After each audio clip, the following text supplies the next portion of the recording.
Assalamu alaykum. Kitap o'qish munbiri avlodlar to'rbetiga xush keldingiz. Men Nuriya Rahman. Ramazon kunlaringlar yaxshi o'tayotgandi?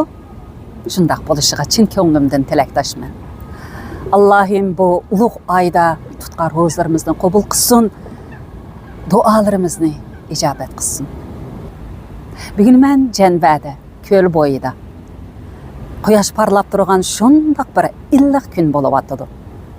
Yevropadagi cho'ng shaharlarda ko'p vaqtlarda bo'libmi qish faslida osmon tarini turganda odatda 1000 metrdan oshadigan egizlikka chiqqandan keyin andan zangar osmonni ko'gil bo'ladi. Men bundaq kunlarda agar ishlamayla qolsam, cho'qim sirtqa chiqib kitap o'qish munbirida bir asar o'qib berishni istayman. Shunga bugun mana ko'l bo'yiga kelib joylashib o'tiribdiman. Qo'limda Yalqin Ro'zining Loyqal'aning siri nomli kitobi. Bir askartib o'tkim kelyapti. Yalqin Ro'zi 1966-yili 3-oyning 4-kuni tug'ilgan. Ya'ni bu yil Yalqin Ro'zining 60 yoshga to'lgan xotira kuni. Afsus, Yalqin Ro'zi bu qutlug' tavallud kunini ayoli, farzandlari, qarindoshlari ham yaqin do'st birodarlari bilan birlikda o'tkazolmadi. Hurmatli qarindoshlar, Ramazon oyi mezgilida Yalqin Ro'zi qatorliq sarkilarimizni unutib qolmaylik. Ularga chin qalbimizdan xayrliklar tilab duo qilaylik. Bugun huzuringizga sunmoqchi bo'lganim Loyqal'aning siri nomli bu maqola obzorlar to'plamidagi Mamtili apandining suratini izlash nomli bir parcha maqola. Bu maqola sal uzunroq, biroz qisqartib o'taymi dedim, lekin asosan to'liq o'qib berishni texmi muvofiq ko'rdim. Bu telefonimni sal to'g'rilay, shundaq bo'lganda sizlar Janda fontanni yaxshi ko'ra olasizlar. Fontanning eng cho'qqisigacha ko'stay desam toza yaxshi bo'lmadimi nima? Uning ustiga chiroyim sal qorong'i chiqib qoladi ekan, meningcha hech vaqasi yo'q. Chiroyli manzarani ko'gash anglanglar. Xo'sh, boshlavatdim. Mamtili apandining suratini izlash. Tarım jurnalining 2011-yillik 6-sonini o'qib etib, ko'zimga cheliqib qolgan Tavfiq qabrisiga yodnoma degan bir ko'plit she'r qalbimda 3 yildan beri saqlanib kelayotgan istak ushqunini biroqla yelinjitibdi. Har bir so'z, har bir misra, hatto har bir undash belgisidan cho'nqur hikmat, ochiq qismat, unutilmas hasrat, ig'ir tarixiy kulfat, yuksak shuhrat va o'chmas muhabbat tuyg'ulari chiqib turadigan bu she'r bakmo qamlashtirib yozilgan edi. She'rda shoirning ulug'vor sukut, uzilmas umid, tantanlik savol va shaksiz muayyanlashtirish hissiyoti ifodalangan edi. Qisqasi, bu bir ko'plit she'r men to'shqan yili kirgandan buyon o'qigan eng yaxshi she'r edi. She'rni nomi menga ancha tonish bo'lmagan Abo Bakri To'xti ismli bir shoir yozgan edi. Odamga ortiqcha bir asr yashash, bir asrga tangdur 36 yosh. Muzlig'an zaminni illatgan nima? Qabriga ko'milib yotgan shu quyosh.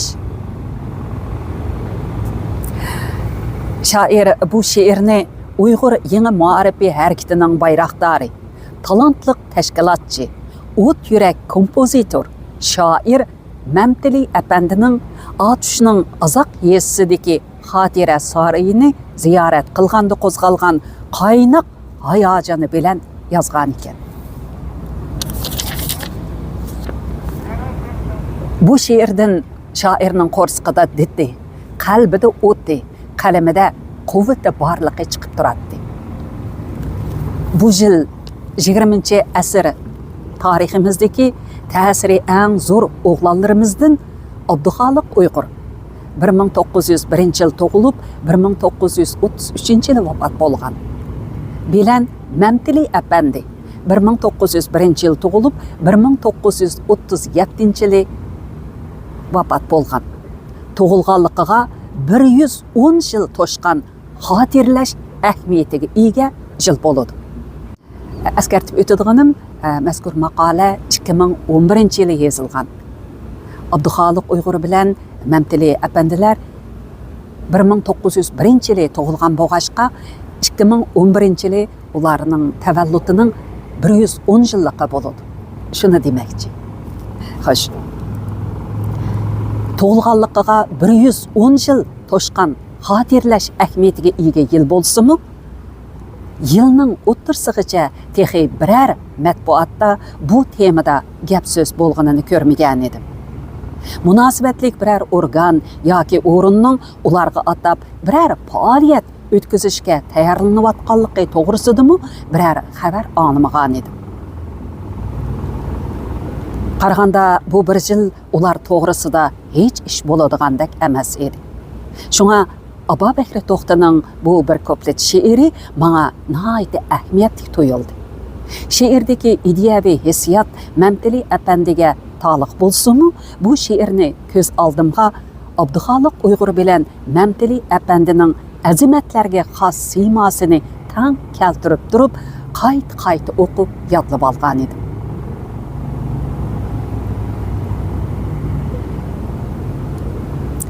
She'rdagi ideyaviy hissiyot Mamtili apandiga taalluq bo'lsa-mu, bu she'rni ko'z oldimga Abduxoliq Uyg'ur bilan Mamtili apandining azimatlarga xos siymosini tang keltirib turib, qayta o'qib yodlab oldim. Abduxoliq Uyg'ur bilan Mamtili apandining yuragi va tiliki, kulpiti va shuhrati, xislati va qismati to'limi o'xshab ketadi. Ular o'xshash bir yilda tug'ilgan, o'xshash yo'lda mangan, o'xshash o't ko'ygan, o'xshash bir mezgilda, o'xshash bir dushmanlik bilan o'lgan o't yurak azimatlar edi. Ular kim uchun, nima uchun yashashni chin ma'nisi bilan bilgan ham boshqalarga o'rgatgan nuqsonsiz mash'alchilar edi. Şunlaşqım ular avlodlarining qalb osmidida mangu soqimas bir jup nuroniy yulduz kabi har doim charaqlab, xira ko'zlarni qamashtirib, g'amkin ko'ngillarni ovundirib, kuchsiz yuraklarni kuchlantirib kelmoqda. Bu bir ko'plet she'r qalbimda 3 yildan beri saqlanib kelayotgan istak ushqinini biroqla yelinjitibdi deyishimdagi sabab shuki, mening shimoldagi mashhur shahar Cho'chakka vaqtni kayniga surmay tezdan berishimga turtki bo'ldi. Men 2008-yili kuzdan buyon Cho'chakka berishni o'ylab kelgan bo'lsam-mu, vaqt chiqara olmay kelgan edim. Sababi 2008-yili Ili Pedagogika institutining muallimi Dilmurod menga Cho'chakda Mamtili apandining bir parcha suratini ko'rganligini uchur qilgan edi. Bu mendek bir Mamtili apandi mastanisi uchun ajoyib yangi xabar edi. Surat uchur demakdir. U nurg'un ijtimoiy mazmunni o'ziga mujassam qilgan bo'ladi. Shunga surat tarixning shohidi deb ta'riflanadi. Navada bu suratni ko'rsak, Mamtili apandining qayerda, necha yoshda, kimlar bilan qanday qiyofatda tushganligiga asosan nurg'un tarixiy tugunlarni yashkala bo'ladi. Shunga men bu suratning xabariga bek qiziqdim. Mamtili apandi 1920-yillarning 5-ida Cho'chakdagi tuqqani To'qanboyning qishig'a dadasi bilan billa chiqib bir mezgil turgan edi. 1924-yili 8-oyda Abduqodir Damollam Qashqarda qasdga uchrab qazo qilganda, Mamtili apandi bu xabarni Cho'chakda anglab, o'qidi, ochdi nomli mashhur she'rini yozgan ham o'zi ahongga silib, naqshi qilib o'qigan edi. Чоңқур ijtimoiy mazmunga ega bu hasratlik naqsha shu yillarda xalq naqshisiga aylanib, el orasiga tarqalib ketgan edi. Demak, yeshi amdila 23 yosh kirgan Mamtili apandi ashu bir parcha she'ri bilan Uyg'ur jamiyatida tunji qitim dag'duga qo'zg'agan edi. Aksiyatchi hukumatning diqqat nazari qadilib qolgan Mamtili apandi shu yillarda Sovet ittifoqi orqali Turkiyaga chiqib, hozirgi zamon madaniyati bilan keng ko'lamda uchrashib, millatparvarlik ruhini tavlab, o'zining dunyo qarashini va g'oya nishonlarini aniq turg'izib, 1934-yili Qashqarga qaytib kelib, kuzda yangi ma'rif harakatini qo'zg'ab, tillarda doston qilgudek muvaffaqiyatlarni qo'lga keltirib, Uyg'ur yangi ma'arifi tarixidagi bayroqdor sifatida tanilgan edi. Afsus, u intayin qabih dushmanlar tarafidan 1937-yili 5-oyning 29-kuni kashda Qashqar Yorbog'dagi turmida 300 dan ortiq munavvar o'g'lonlar bilan birga 36 yoshida köydirib o'ltirib etilgan edi. Uning dadisi To'xtaji bilan onasi Fatimixon cho'chakda qolgan bo'lib, Mamtili apandi Turkiyadagi chog'da qazo qilib ketgan edi. Qisqasi, Mamtili apandining hayotida cho'chak shahri muhim o'rin tutadi. Mening Mamtili apandiga alohida aqidam bo'lg'ashqa, uning ish izlariga munosabatli uchurlarni qidirishga va to'plashga tirishdim. Shunga cho'chakka berib, maxsus tekshirish planim bor edi. Dilmurod muallim yetkazgan surat haqidagi uchur meni har doim cho'chakni tushaydigan qilib qo'ygan edi.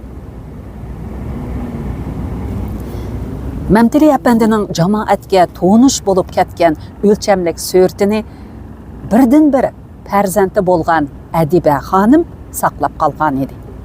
Adiba xonim Mamtili apandi qazo qilganda yeshiga to'shmagan quchoqdagi qiz edi. Uni onasi Malikazod, keyin onasi qazo qilib ketgandan keyin onasining Qashqar shahridagi akasi Obul Hasan beqib cho'ng qilgan. Adiba xonim 1950-yillarda bu suratni navri akasi Xayrulla Nizomiddinga berib ko'paytgan. Shuning bilan bu surat tuqqanlar orasida umumlashgan. 1980-yillardan buyon Mamtili apandining bu surati matbuotlarda ko'plab e'lon qilinib, darsliklarga kirgizilib, Mamtili apandining tamkin, esil sifat, ziyrak, qaysar, xiyolchan, ratlik, kelishgan nationalistlarcha burut qo'ygan obrazini namoyon qilib, kishilarning qalbiga singib ketdi. Hozir bu surat to'r betlarida milliy ma'arif degan uqum bilan tangdosh ma'noda qo'llaniladigan simvollik xarakterga ega surat bo'lib qoldi. Men Mamtili apandining qizi Adiba xonim bilan har qitim ko'rishganda ashu bir parcha suratni saqlab qolganligi uchun minnatdorligimni bildirishni unutmay keldim. Bu kitobda bir necha parcha surat bor, shunda qimmatli. Men bu suratlarni ayrim tartib oxiriga qo'shib qo'yman. Masalan, men uni ko'rsatsam ancha yaxshi ko'ramaysizlar, deyman.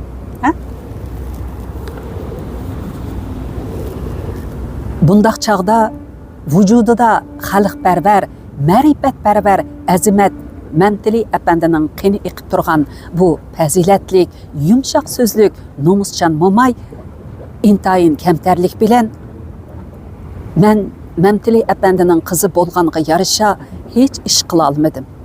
Bir muarifchining qizi turib, savotsiz bo'lib qolganimdan bek nomus qilaman. Dadam ko'ydirib etilgandan keyin tag'am nihoyatda ko'ngli yerim bo'lib, shuncha bola o'qigan odam shundoq shum kunga duchor bo'lsa, bo'ldilar, adibani hargiz o'qitmasman deb meni o'qitmagan ekan.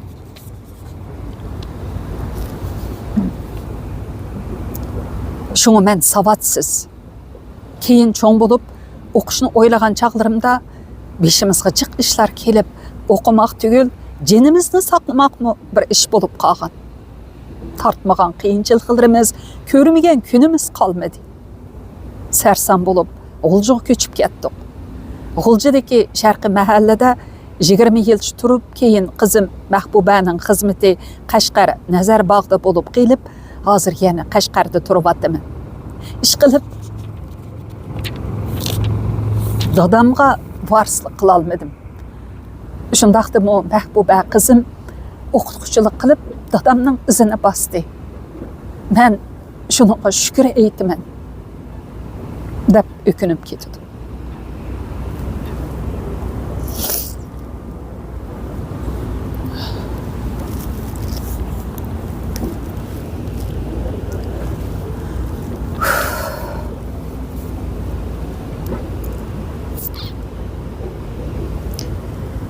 Ming 2004-yili qo'limga Mamtili apandining yana bir parcha tarixiy surati tushdi.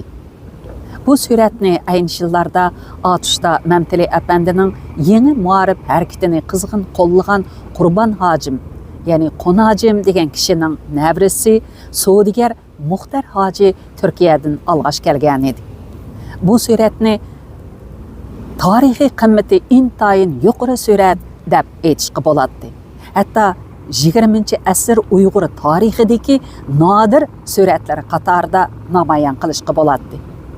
Men bu suratni ko'rib, ko'zlarimga ishonmay qoldim.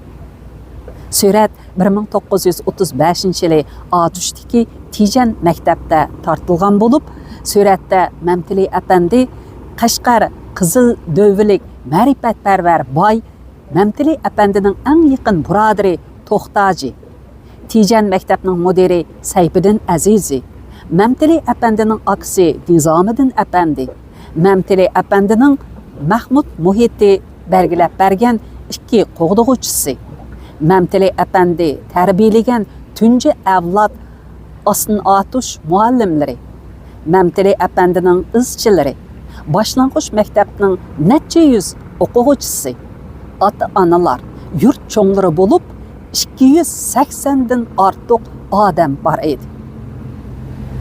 Suratda Mamtili apandi boshliq muallimlarning uchisida o'qituvchilik formasi, izchilar va o'quvchilarning uchisida o'quvchilik formasi bor edi. Mamtili apandi o'zining vazmin, ziyrak, xiyolchan holati bilan tadbirga boy, pishqon qo'mondondek o'ltiradi. Suratdan ayni chog'dagi yangi muarif harakatining jo'shqin holati namoyon bo'lib turadi. Men bu suratni shu yilda Urumchidagi Xinhua 2-bosma zavodining ilg'or uskunasida cho'ngaytib, ramkaga ilib, oila kutubxonamga esib qo'ydim. Bu surat keyin yana bir nusxa cho'ngaytilib, Atushdagi Mamtili apandi xotira sarayiga esib qo'yildi.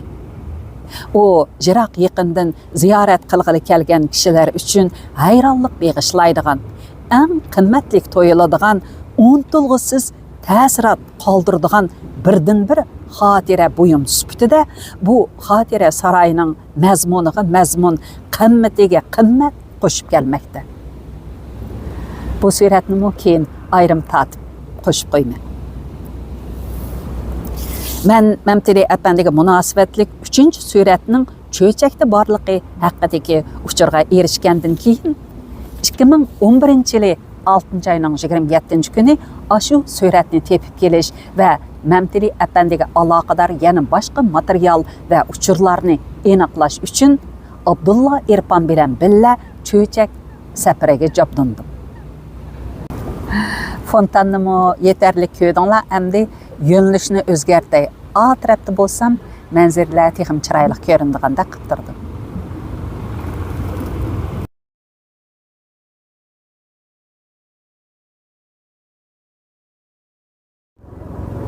Davomlashtirib o'qib beray. Obdan joylashib o'ltirib oldim, lekin atrofda odamlar sal ko'p, chunki bundaq illiq quyoshdan bahra ilishni o'ylaydiganlar ko'p bo'lg'ashqa. Xuddi menga o'xshash.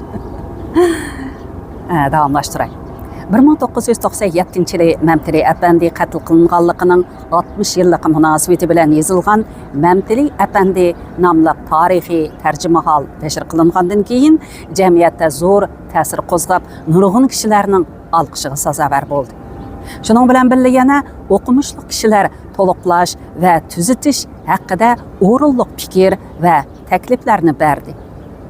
Keyincha texnik atrofliq izdanish va material to'plash orqali haqiqatanmi to'liqlashga va tuzitishga tegishli joylarning ko'pligini his qildim. Ilgari yuza qarab, tasavvurga tayinib, hissiyotga berilib ketkizib qo'ygan joylarni qat'iy tuzitish zarurligi bargan sari cho'nqur his qilindi. Hujjatlik paket va ilmiy dalil asosida yangi boshdan haqiqiy bir ilmiy tadqiqot asari sifatida yozib chiqish zarurligi to'nib yetildi. Mana shundoq mas'uliyat tuyg'usining haydakchiligida men yana 10 yillab o'rganish, izdanish bilan mashg'ul bo'ldim.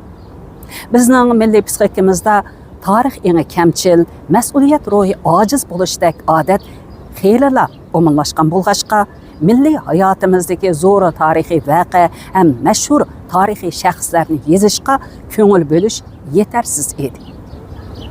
Mamtali apandidan iborat temami unutilib ketgili tasliq qolgan temalarning biri edi. Gerçi Mamtali apandi 1930-yillarda qaloq Nadan Uyg'ur jamiyatida yangi muarif harakatini qo'zg'ab, tillarda doston qilg'idek ishlarni vujudga chiqargan, Uyg'urlarning ijtimoiy hayotida unutilg'isiz qutuqlarni borliqqa keltirgan bo'lsa-mu, ammo 1980-yillarga kelguchi bo'lgan orliqda birarsi Mamtali apandi to'g'riliq biror narsa yozib baxmagan. Shuncha bala ko'p kishilarning dilini yoritgan Mamtali apandining ish izlarini qo'liga qalam ilib qo'yishga yaraydigan biror odam chiqmagan. 1980-yillarga kelganda bu jihatdagi pas holatni tunji bo'lib Mir Ahmad Seyit bilan Sayfiddin Azizi o'zgartdi. Mir Ahmad Seyit 1981-yili Buloq majmuasining 3-sonida shoir Tavfiq degan qisqacha tonishtirish maqolasi bilan Mamtali apandining 23 parcha she'rini e'lon qildi. O'qirmanlar Mamtali apandining tarixiy to'pisi va chunqur ma'nilik she'rlari bilan tunji qitim tonishishga muyassar bo'ldi. Uning alohida hayot qismatiga esdashlik qilishdi ham she'rlarini yoqtirib o'qishdi.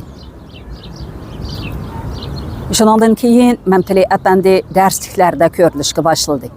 Xinjiang Universiteti Adabiyot fakultetining o'qituvchisi Nur Muhammad Zaman tuzgan Hozirgi zamon Uyg'ur adabiyotidan leksiyalar degan kitobda Mamtali apandi demokratik adabiyotning vakili sifatida tanishtirildi.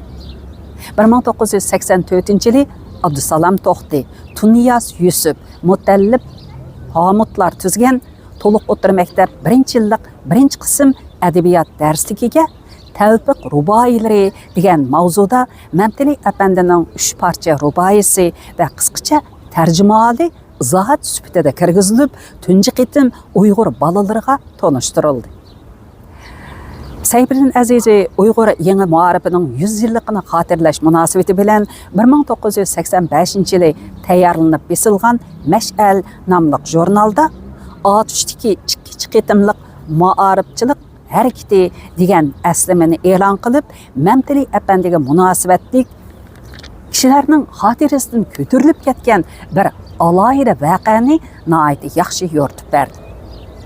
Shuning bilan Mamtali apandining shoirlik jihatdagi utqidan muarifchilik jihatdagi utqi alohida gavdilik ekanligi kishilarga texmi ayon bo'ldi.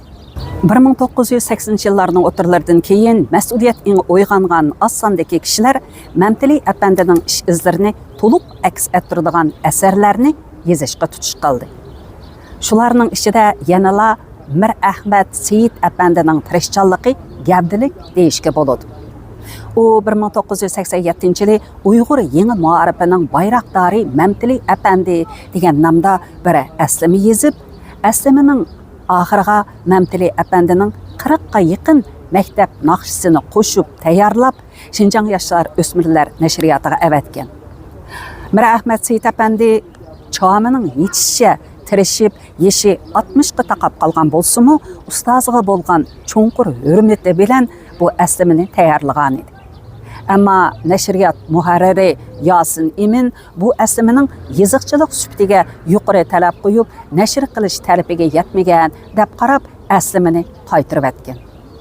Ham Atush Naqshi usul o'mikida Mir Ahmad Seyit apandi bilan birga ishlaydigan Mehmonjon Ro'zi degan kishiga Mir Ahmad apandiga olg'ash keting deb qo'l yozmani berib qo'ygan.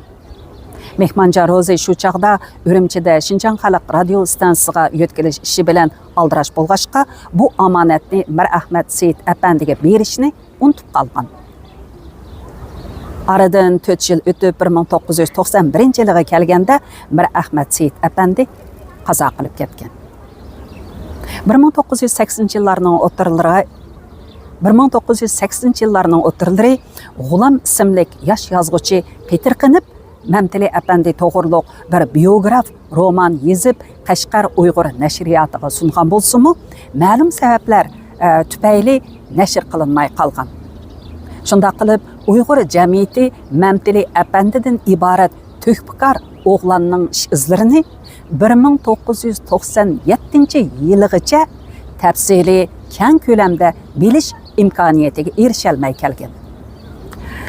Men oliy maktabda o'qiyotgan 1980-yillarda Mamtili apandining matbuotlarda tonishtirilgan qisqacha ish izlari va oz sondagi maktab naqshlariga qiziqib, uningga izchil ko'ngil bo'lib kelgan edim. Keyingi yillarda Uyg'ur jamiyatida Mamtili apandi to'g'risida hech qanday bir alohida ish bo'lmay, ya'ni yoki ma'rifchilik faoliyati va yoki ijodiyatlari tadqiq qilinmay, bu buyuk ma'rifchi bara odatdagi qalamkashlardek muomalaga uchrab, unutilib kelayotganligini his qildim. Milliy psixikamizdagi bu xil bexotlik holati kishini ichindiratdi. Men Mamtili apandining milliy hayotimizdagi tarixiy to'kpisi va ijtimoiy qimmati to'g'riliq cho'nqur tonishga ega bo'lg'achqa, bundaq beparvolikdan qattiq ichim pushib, biror ahamiyatli ish qilishni o'ylaydim. Men 1997-yili Mamtili apandining qatl qilinganligiga 60 yil to'shadigan xotira yil ekanligini nazarda tutib, 1 yil avval o'z oldimga xeyli mukammal plan tuzib chiqdim. Planni amalga oshirishdan avval 1996-yil 12-oyda Mamtili apandiga munosabatlik bir qancha masala degan maqolamni yozib, Shinjon Ma'rif gazetida e'lon qildim. Men bu maqolada bir masala sifatida 1997-yili Mamtili apandini xotirlash zarurligini qoyil qilarlik o'tirg'a qo'ygan edim. Bu maqolamni Shinjon Ma'rif nashriyotining darslik bo'limida ishlaydigan Tursun Maqsud apandi ko'rib, ta'sirlanganligini aytdi. Ham o'zi shu vaqtda pedagogika maktablari uchun tuzayotgan adabiyot darsligining tarjimahol bo'likiga Mamtili apandining tarjimonini talabga uyg'un qilib darhol yezib berishini topiladi. Tursun kamni men yaxshi bilaman. Rahmatlikning makon nurlari ichida bo'lsin.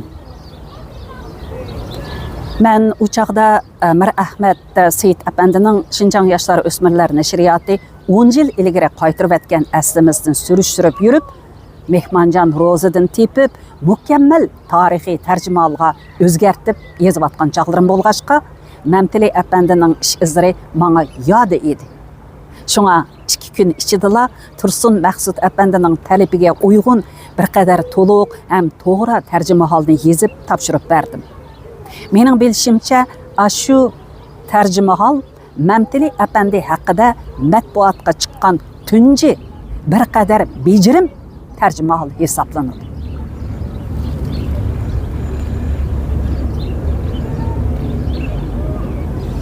Cho'ng paraxod ketdi oyoqqa. Anlashtiraylik. 1997-yilning kirishi bilan men planim bo'yicha Mamtili apandini keng ko'lamda to'nishtirish ishini rasmiy boshlab etdim. Bu yil men uchun Mamtili apandi yili edi. Barliq zehnim va vaqtim mushu ishga markazlashgan edi. Men Mamtili apandi she'rlaridan namunani tayyorlab, ishchilar vaqt kezdidi. Мәмтили әпәндінің Уйғыр еңі мағарыпыға қошқан төкпісі деген мақалыны езіп, Шинжаң мағарып кейістеді. Уйғыр еңі мағарыпының сәркәрдісі Мәмтили әпәнді деген мақалыны езіп, Асия кендеке кейістеді. Мәмтили әпәндінің ижадият алахиділікі хақыда деген мақалыны езіп, Шинжаң университеті елмей журналыды. Ұнтылған әңгіштер тәвпіқ рухи деген мақалыны езіп, Шинжаң мәдениеті журналыда арқыдың еран қылды. Рәссам Абдүшкүр Керем Көкке бұйыртып, Мәмтили әпәндінің май бояқ портеріне сырдырып, бір қысым журналларының мұқабысыға бастырдым. Шында қылып, шу елі күзгече дәсләпкі қадамда кішілерінің Мәмтили әпәндіге болған диқтіні қозғыдым. Нәтижеде түнжі болып, құмыллық, істидатлық, зиялы Давыт Обылқасым шу елі Шинжаң мәдениеті журналында бізге Мәмтили әпәндідек оғлалар керек деген мақаласыны елан қылып, менің тірішчалықымға мұнасып инкас қайтырды. Шу елінің ақырлары шаир Құрбан Баратның күш чықырышы білен Мір Ахмет Сейт әпәндінің әслімісі асасыда yazған тарихи тәржімал әсірім Мәмтили әпәнді нәшір қылынып, жәмиятта зілзілі характерлік үнім пайда қылды. Әсәрді алайда құрылмыш шәкілі арқылық Мәмтили әпәнді еңі мағарып әрекетіні қозғыған жыллардығы кішілерге ойдың болмаған тарихи вәқәләріні әм көплеген тарихи шәхсләріні баян қылып белдіріш білән білі, кішілеріні айран қалтырдыған бәзі сырларыны ашқарылып әткен еді. Шуңа әсәр тарихи кәңлік, ijtimai чоңқорлық, хүчірчаллық, баян ұслоби жәһәттікі, жәліпқарлықы, қатарлық алайдықлары білән зор ұтық қазанды.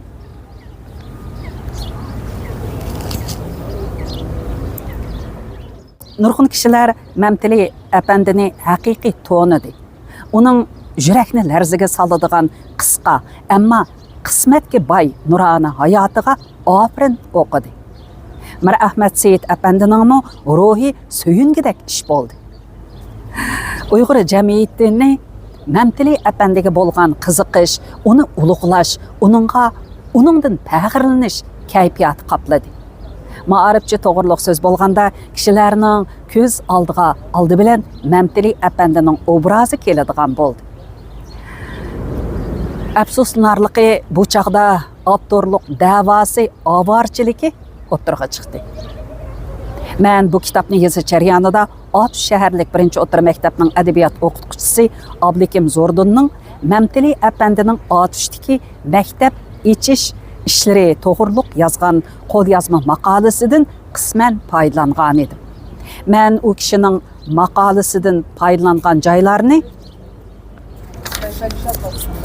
кітапның 41-ші вә 62-ші бәтлерді bu naql Ablikim Zordunның еңі мағарып әркетінің сәркісі деген мақалысыдың елінді деп алахида әскертіп қойған болсам мұ, қол язмыдың авторының ижазыты болмаған әхвалда пайдалыныш әсәр хұқуқыға дәхлиет көзгәлік есаплынығалығы үшін Абнумр айлық нәшір хұқуқы идарысы Ablikim Zordunны 3-ші автор сүптіде тоғыныш тоғырлық толықлыма пікір шығарды. Нәшір қылынмаған мақала әсәрлердің авторының ижазытыны алмай тұрып, нәқілі иліш, яки пайдылыныш авторлық хұқуқыға четілдіған мәселе екенлігі бір açıq сабақ болды. Мен үшін әң мұхим іш кітапның жәмиятке кәң көлемді тарқылыш болғашқа, bu avarçılıkni Nəşr Hüquq İdarəsinin toluqlama fikri boyunca bərtərəf qilishqa qoşuldum.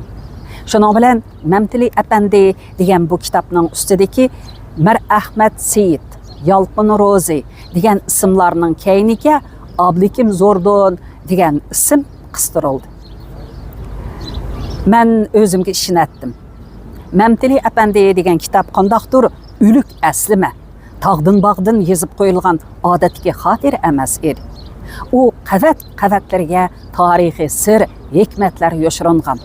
Oqurmənlərini unutulğusuz təsiratqa ega qılıdığan bir ölməz əsər edi.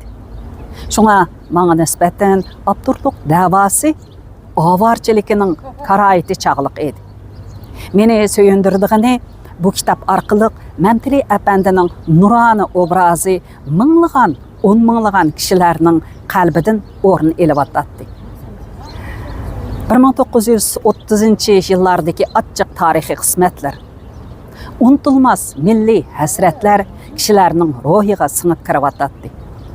Men tujublab xulosalagan Tavfiq ruhi degan yangi atalg'u ziyolilarning mas'uliyat engini o'yg'itadigan, o'qituvchilarning ma'rifga bo'lgan beg'ishlash ruhini qo'zg'atadigan ilhom baxsh ma'niga boy atalg'u sifatida til iste'molimizga singib kiryotdi.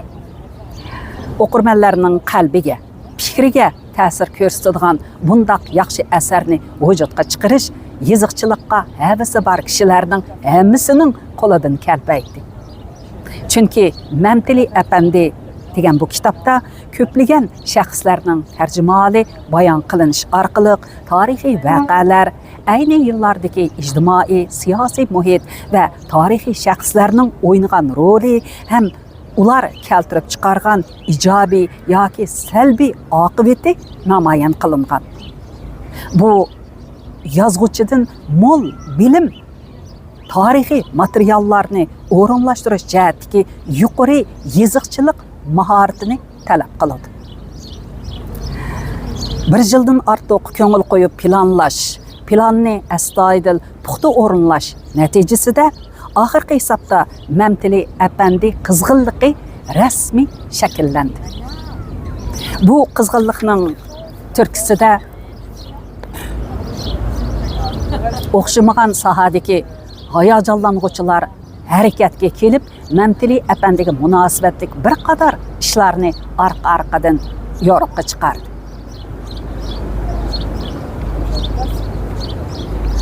Paraxot qo'zg'alib mangdi.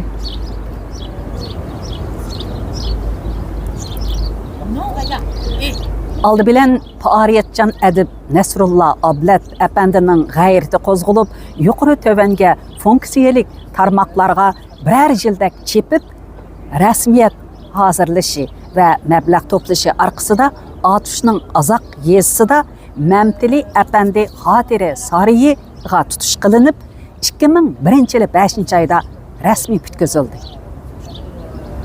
Madaniyat obzorchilari va adabiyot tadqiqotchilari maqola asarlarida 20-asrning oldingi yerimidagi munavvar adiblarni sanaganda Abduqodir Damollam, Abduxoliq Uyg'ur,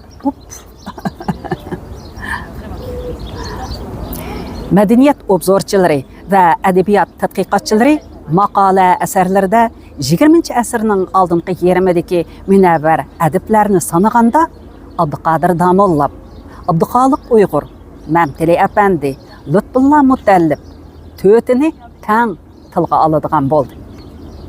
Ondan ilgari odatda Mamtili apandining nomi bu qatorda tilga ilinmaydi. Orqadilla Urumchida Tavfiq Muarif tarbiyalash markazi degan tarbiyalash o'rni qurildi. 2000-yili Ibrohim Alttekin nashrga tayyorlagan Mamtili apandi she'rlari nashr qilindi. Yozuvchi G'ulomning yezilganiga 15 yillar bo'lgan Boyovandagi Gulxon nomli biografik romani 2003-yili nashr qilindi.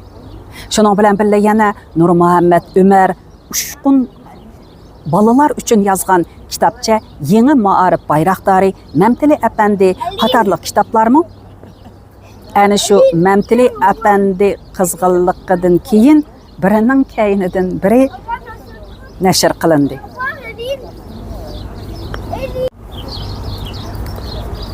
Men Mamtili apandi qizg'inligining shakllanishi bilan qandaqdir qanoat hosil qilib, mas'uliyatim ado qilinib bo'lgandek tonishda bo'lmasdan, yana davomli Mamtili apandiga munosabatlik tashviqot va tadqiqot ishlarini davomlashtirdim. Tövanda Yaqin Ro'zning bu vaqtdagi izlanishlari nihoyat tafsiliy bayon qilinib ekan. Bu ya'ni men o'tkazib o'tay, bir ikki abzasni o'tkazib o'tay. Davomlashtiray. Qisqasi, men o'zimni bir ishdan sirtqi tavfiqshunos bo'lib qolgandek his qilaman. Mamtili apandiga munosabatli kichikkina uchurning yerikini olsam, iz qo'g'lab berib, aniqlab arxivlashtiraman. Böğürtala, Ürümçi ve Atüşteki tuqqanları hem şagirdleri bilen fikirleşip duraman. Eng muhimi muşunda kızgın muhabbet bilen Memtili Efendi'nin kızı Adibe Hanım'ni Qashqar Nazarbog'dagi uyida, Ürümchida, G'uljida ilgari keyin bo'lib 10 qitimdan ortiq ziyorat qildim. Adiba Hanım 2012-yili 1-oyning 21-kuni nafas yo'li yallig'i kesili bilan 76 yoshida qazo qildi. Uning jasadi Qashqar shahriga yaqin Nazarbog' yezisining Mallixinim mahallasidagi qabristonlikqa dafn qilindi. Mayada bir parcha resim borki.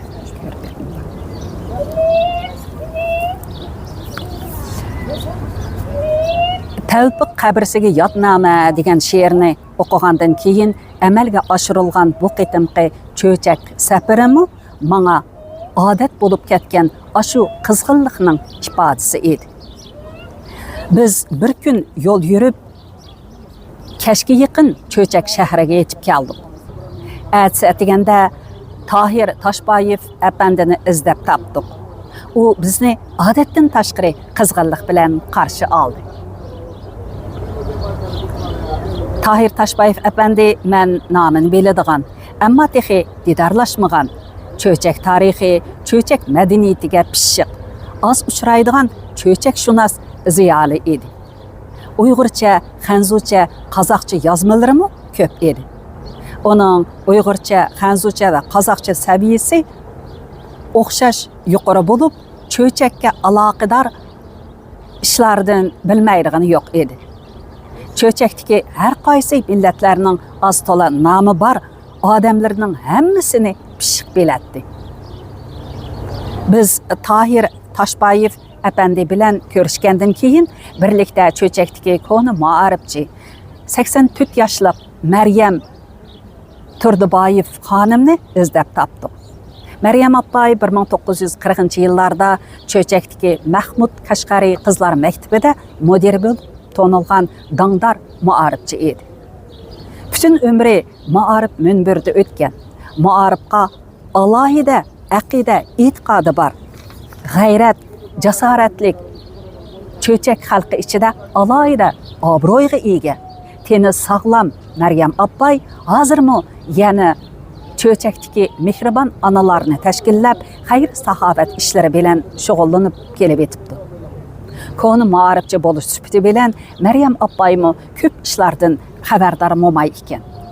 Biz Maryam apayning uyida yarim kun paranglashdik. Axir bu rasmning cho'chak shahri Qoridun mahallasidagi Solihjon degan kishining uyida borligi ma'lum bo'ldi. Maryam apay bilan tushgan bir parcha rasm bor.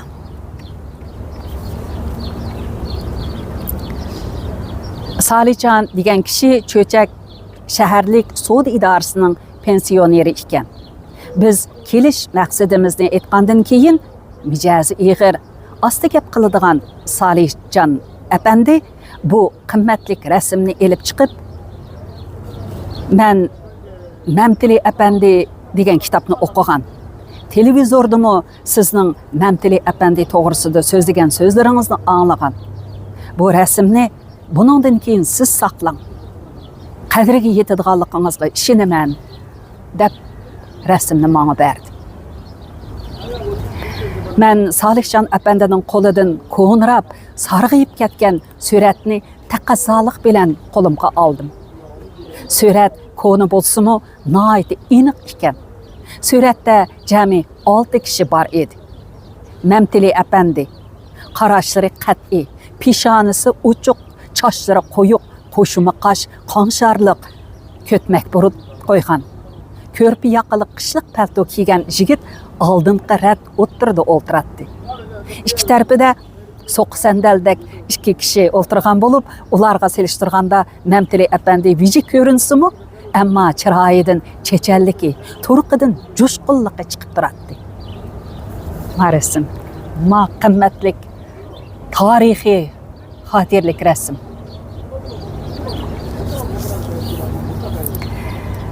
Hammamiz suratni qo'ldan qo'lga o'tkazib, uzoq qarashib ketdik.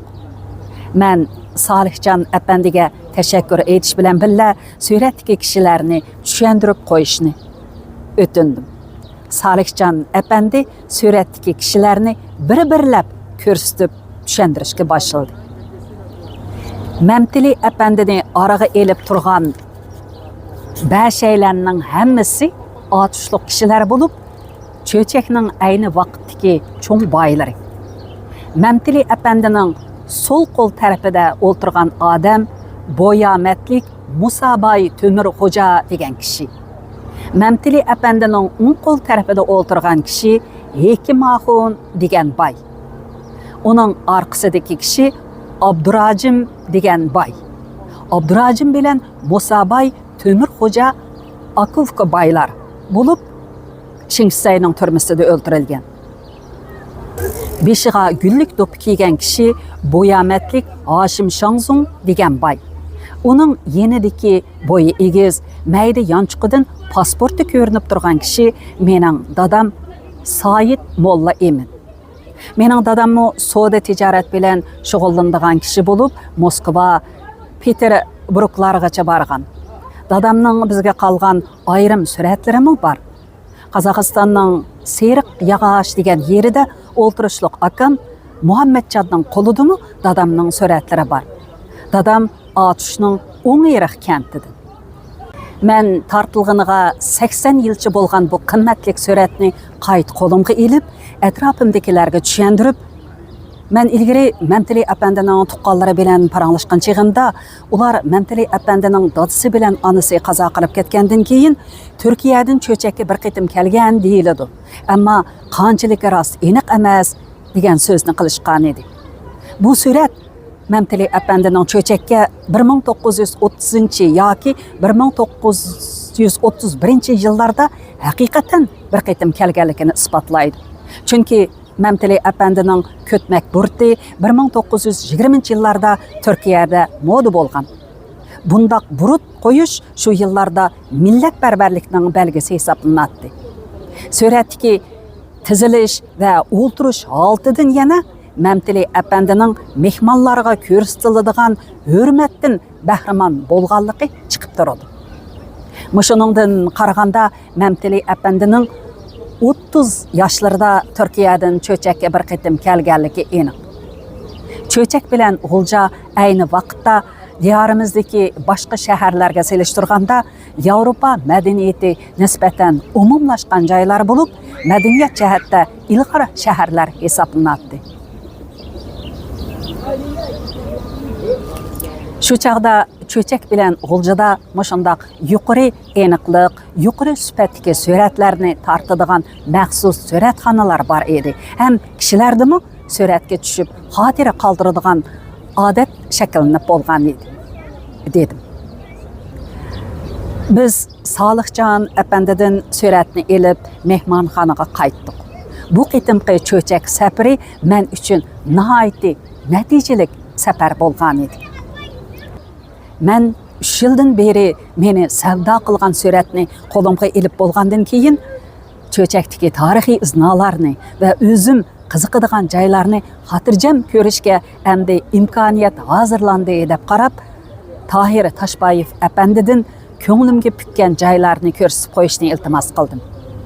Biz Tahir Toshboyev əpəndining yetaklashida 20-asr Uyg'ur tarixidagi mashhur jamoatlarning biri bo'lgan Muhitlar jamoatining savdo kontori bor joyini, Məmtili əpəndi turgan ko'chalarni, Mahmud Qashqari qizlar maktabining o'rnini, mashhur tatar muaribchi Gulandam Abstayning maktabi joylashgan o'rinni, mashhur tarixiy bino Qizil uyni, Rossiya konsulxonasining kotibi Najib Avzining qo'rosini, Uch viloyat milliy armiyasining Shixo atquchi 1-polkada askar bo'lgan 82 yoshlik Abdurahmon Niyazov akani va Odil Abdurahmonning o'rinlashtirishi bilan Cho'chak shahridan 10 kilometrcha masofadagi chegara eg'izi Baxti eg'izini ziyorat qildik. Biz Cho'chak shahridagi 3 kunlik natijalik, mazmunliq, ko'ngillik ziyoratimizni oxirlashtirib, Ürümchiga qarab yo'lga chiqdik. Mashinada kelayotgach, pat-pat Mamtili apandining suratini qo'limga ilib qarab, uzoqdan uzoq xiyollarga g'arq bo'latdim. Uning ko'zlaridan tegiga yetib bo'lmas bir armon chiqib turadi. Mamtili apandining suratdagi shunqardek tikilib o'ltirgan holati qalbimni to'xtamay zaratlaydi. Vujudim tasvirlab bo'lg'isiz hayajon ichida jug'uldaydi. Oy xiyollarim tarixning tumanliq soy do'nglarida kezatdi. Mamtili apandining naqshi marshlari quloq tuvimda jaranglaydi. U haqiqatanmi bir shunqar edi. Men shoir Ababakri To'xtining she'rini Mamtili apandiga bo'lgan cho'nqur qoyillik va hurmat hissiyotim bilan asta o'qidim. Odamga ortiqcha bir asr yashash. Bir asriga tangdori 36 yosh. Muzlig'an zaminni illatgan nima? Qabriga ko'milib yotgan shu quyosh. 2011-yil 10-oyda yozildi. Tamam.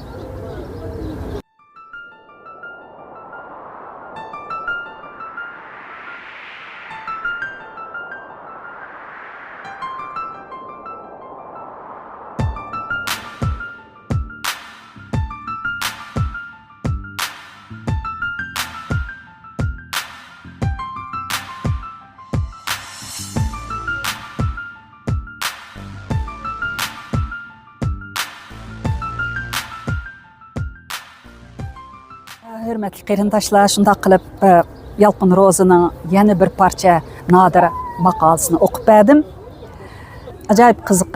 O'tganda Janbada Nur bayrami bo'lgan, har yilda bir qatim o'tkazilgan Nur bayrami. Shu Nur bayramini tatib sizlarga bir yo'llash fursati bo'lmagandi. Bugun mana Janba ko'li bo'yida bugungi programmaning oxiriga sal uzunroq bo'lib ketib qolgan bo'lsa-mu, ana shu Nur bayramidan ko'rinishlarni sunaman. Bu Yalqin Rozining tug'ilgan kuni uchun atag'ini. Xayr xo'sh do'stlar, kelar qitimliq programmamizda ko'rishaylik. Aman bo'laylik. Xayr xo'sh.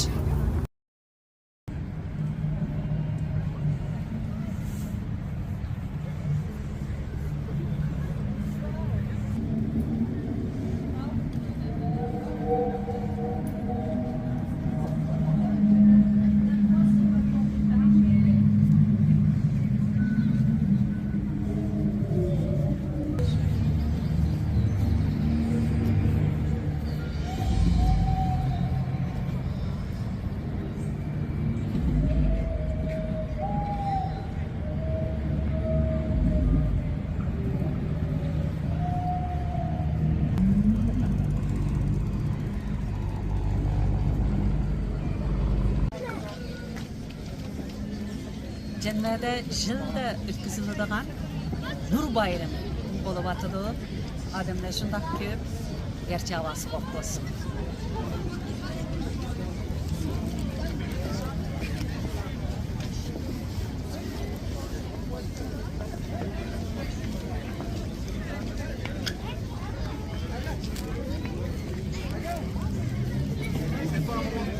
Vallahi oyun bu beripti qarama.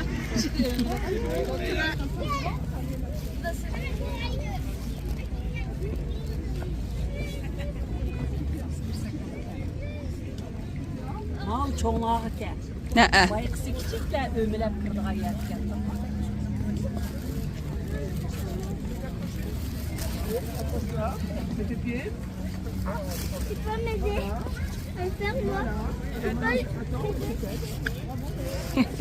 Janva chiroyli qizim.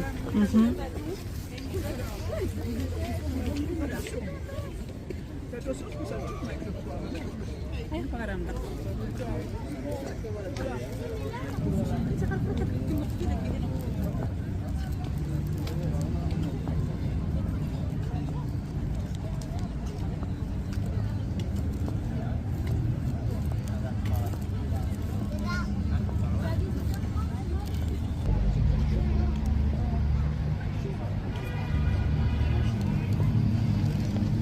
I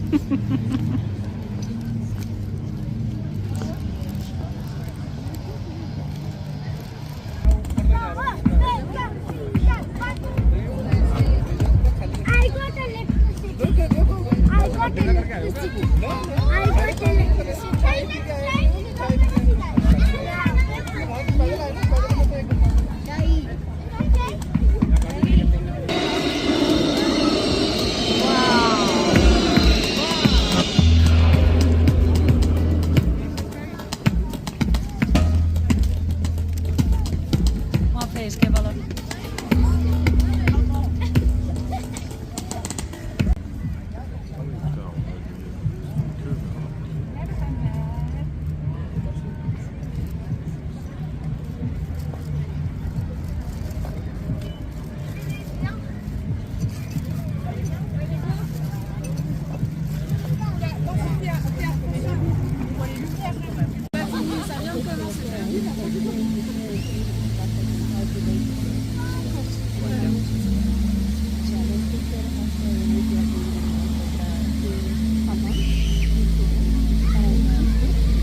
Aqueles portais.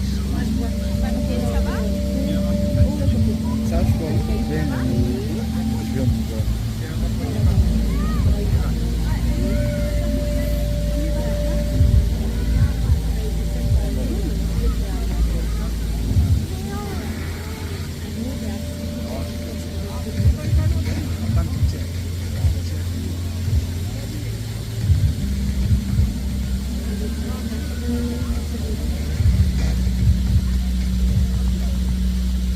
Wow.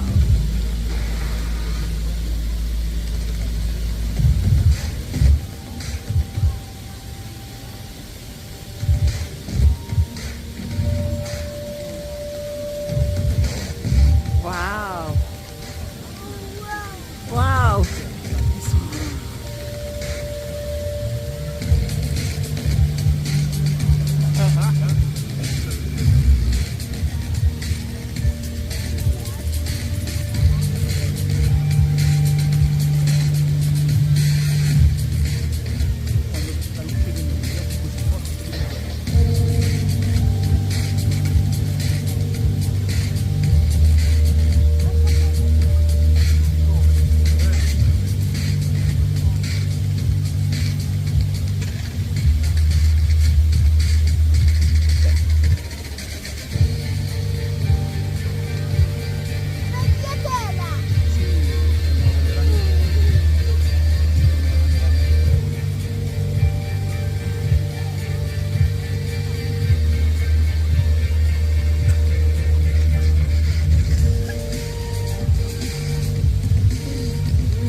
Bu bilik o'xshaydi apa.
sayravatıdı.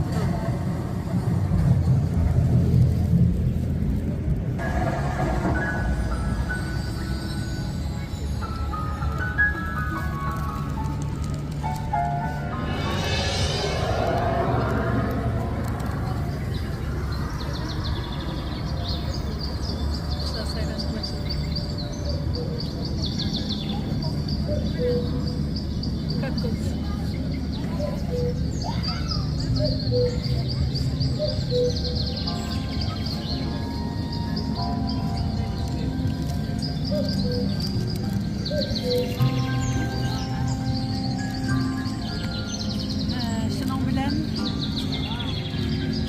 bugünkü Cennet Bayramı, Cennet Nur Bayramı ziyaretimiz müşinçilik olsun.